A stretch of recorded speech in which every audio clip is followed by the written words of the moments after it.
New York వెళ్ళాం, అక్కడ నుంచి సడన్గా ఆర్లాండో వెళ్ళిపోదాం అనుకున్నాం.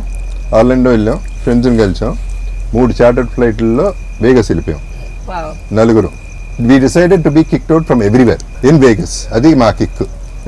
ఆ 3 రోజులు బయటికి తన్నేయాలి, ప్రతి చాట్ నుంచి బయటికి తన్నేయాలి. అన్ని పబ్బుల నుంచి తన్నేశారు బయటికి. వైలెన్స్ ఉండదు, ఫన్నే.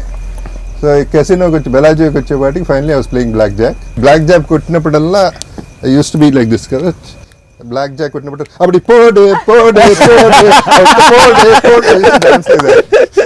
వాళ్ళు వచ్చి sir you cannot do this is a casino floor. అప్పుడు పోడే అండ్ దెన్ అక్కడ నుంచి అటు చేసి రూమ్కి పంపించేశారు. రూమ్కి వెళ్ళిపోయి అక్కడ న్యూసెన్స్.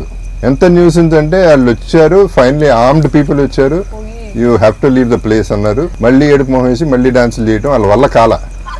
ఫైనల్లీ కింద నుంచి స్మోక్ పంపించారు, మమ్మల్ని బయటికి పంపించారు. We were smoked out of the room. Oh my goodness. బయటికి వెళ్తా కిందకి వెళ్ళిపోయి ఫైర్ అలారం నొక్కేసి వెళ్ళిపోయాం. ఇది ఎప్పుడు అంకుల్ రీసెంట్? ఆ రోజుల్లో ఇప్పుడు అంత మందు లేదు, అంత గొడవ లేదు. అంటే ఇవాళ ఇది జరగడానికి reason friendship. That is the reason this is happening, and that's why we are enjoying the whole thing.